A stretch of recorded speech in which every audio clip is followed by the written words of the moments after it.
Hello and welcome to this video and आज हम इसके बारे में चर्चा करेंगे कि यूएस की जो स्ट्राइक हुई है इस्फहान पे, जो आज और कल मतलब 30 और 31 तारीख को हुई है, तो उसके बारे में हम लोग चर्चा करेंगे। इसमें यूएस का क्या कहना है? यूएस का कहना है कि भाई उनका जो फोकस था वो था इनके मिलिट्री और स्ट्रेटेजिक टारगेट्स को खत्म करना। और इस्फहान इसलिए इंपॉर्टेंट हो जाता है कि इस्फहान में ही ईरान का जो न्यूक्लियर एनरिचमेंट प्रोग्राम चल रहा है वो इस्फहान में ही चल रहा है, तो इसलिए यूएस का इम्पोर्टेंट हो जाता है उस साइट को तहस नहस करना, उस साइट को खराब करना, उस साइट को पूरी तरह से बर्बाद कर देना। तो इनका जो फोकस था वो मिलिट्री स्ट्रेटेजिक टारगेट्स थे, और मोस्ट इम्पोर्टेंटली जो न्यूक्लियर एनरिचमेंट प्रोग्राम है इनका उसको पूरी तरह से तहस नहस करना। अब ऐसा क्या हुआ, तो इसके बारे में चर्चा करेंगे। यूएस स्ट्राइक्स हुई, काफ़ी ज़्यादा स्ट्राइक हुई, मिलिट्री फैसिलिटीज़ पे हुई, और इनके जो एम्यूनिशन का जो भी इनका असला बारूद का जो वो था इनके पास, स्टॉक पाइल्स थे, उसको टारगेट किया गया है। काफ़ी ज़्यादा एक्सप्लोजन सुनाई दिए हैं, फायरबॉल्स को रिपोर्ट किया गया है वहाँ के लोकल मीडिया द्वारा और काफ़ी लोग लोकल पीपल द्वारा। तो वो एक्सप्लोजन्स के काफ़ी ज़्यादा आपको दिख सकता है, और एक्सप्लोजन होने के एक चांस ये भी है कि वहाँ पर न्यूक्लियर इतने ज़्यादा मात्रा में है, करीबन 400 किलो के अराउंड न्यूक्लियर का 60% एनरिच्ड है। तो अगर वो, एक तो रेडियो एक्टिव मटेरियल है, तो अगर वो हल्का सा भी कांटेक्ट में आता है कहीं से भी, तो वो रेडियो एक्टिविटी हो सकती है। अभी तो हुई नहीं है, तो एक्सप्लोजन्स होने के चांसेस बढ़ जाते हैं, और एक्सप्लोजन तो यूएस द्वारा हुआ ही है। और ये एक जो चीज़ हुआ है वो यूएस और ईरान एस्केलेशन को एक अलग मोड़ पे ले जा रहा है। तो जहां हम लोग सोच रहे थे कि बात थोड़ी सही होगी, अच्छी होगी, बट ये जो चीज़ यूएस ने कर दी है, ये बात और खराब कर दी है। अब अटैक कैसे हुआ था इस बारे में बता दें कि करीबन 2000 pound bunker buster bombs use किए गए। बंकर बस्टर बॉम्ब्स क्या होते हैं? तो आप दो तरह के बॉम्ब्स आप नॉर्मली देखते होंगे। ये B2 बॉम्बर्स का इसमें इस्तेमाल किया गया है, और वो इसी उसी स्ट्राइक पर, उसी प्रिसीजन, उसी जगह पर उन्होंने स्ट्राइक किया है। तो बंकर बस्टर बॉम्ब्स क्या होते हैं? ये मान लो आपका लैंड है, ठीक है। अब एक तरह के बॉम्ब होते हैं कि जहाँ लगे, पॉइंट ऑफ कांटेक्ट पे ये फट जाते हैं, ये हो जाते हैं क्या कह सकते हैं, फ्रैगमेंट हो जाते हैं, ये फट जाते हैं उधर ही। बंकर बस्टर बॉम्ब्स थोड़ी तरह अलग होते हैं। ये बॉम्ब्स ये पेनिट्रेट करते हैं इसके अंदर, और ये मैक्सिमम डैमेज करने के लिए यहाँ पर जाकर कुछ देर बाद फटते हैं, जब वो अच्छा खासा पेनिट्रेट कर देते हैं अंदर। अब आप सोचोगे कि यार नॉर्मल बॉम्ब भी इस्तेमाल कर सकते थे, बंकर बस्टर बॉम्ब क्यों इस्तेमाल किए?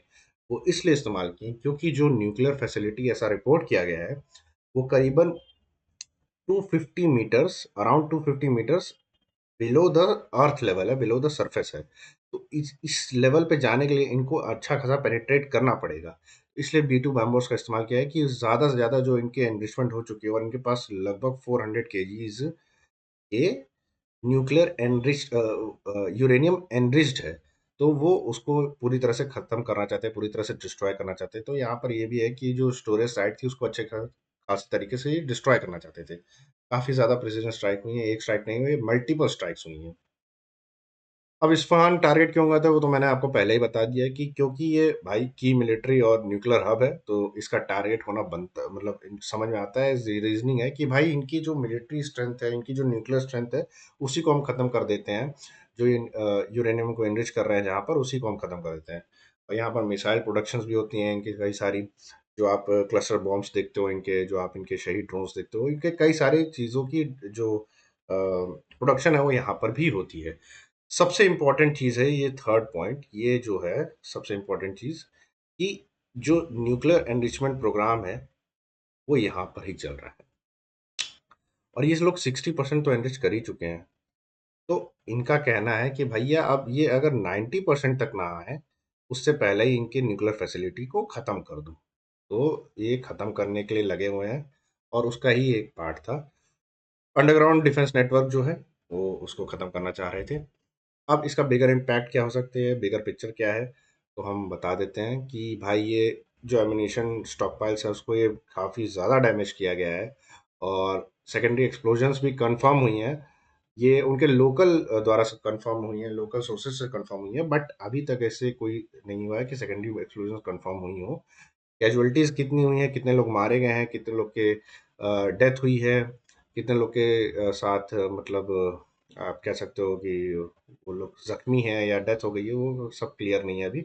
और ये रीजनल एस्केलेशन जो चल रहा है यूएस ईरान वॉर का, ये उसको अब अलग लेवल पे ले जा रहा है। तो अब अगला चीज जो हो सकता है वो हो सकता है कि ईरान, कुवैत, यूएई, कुवैत हो गया, यूएई हो गया, ऐसे जितने भी वेस्ट एशिया के देश हैं, उनके डीसैलिनेशन प्लांट को अब ये टारगेट कर सकते हैं। और ये टारगेट अगर इसको करने लगे तो भाई ये जो एस्केलेशन है वो एक अलग लेवल पे चला गया, क्योंकि डीसैलिनेशन प्लांट अगर टारगेट हुए तो पूरे वेस्ट एशिया में पानी की किल्लत हो जाएगी कि वो लोग पानी नहीं पी पाएंगे, तो ये बड़ी दिक्कत होने वाली है। तो खैर इस मोड़ पे अब वॉर ना जाए तो बेहतर है, वरना ये सारी चीजें बहुत ज्यादा दिक्कत हो सकती हैं। सो ये था मेरा वीडियो इस यूएस ईरान वॉर को लेकर, और ये जो आज हुआ है इस्फहान पे टारगेटिंग को लेकर। सो आप बताओ कैसा लगा वीडियो, और अगर आप ऐसे ही वीडियोस और चाहते हो तो मैं ज़रूर बनाते रहूँगा। जियो पॉलिटिक्स में और आपको इंटरेस्ट है तो इन सारी चीज़ों पे वीडियो आती रहेगी। एंड अगर आप ऐसे नॉर्मल रेगुलरली वीडियो देखना चाहते हो तो लाइक और शेयर सब्सक्राइब कर देना। बाकी मिलते हैं नेक्स्ट वीडियो में। Okay, tata bye bye, signing of.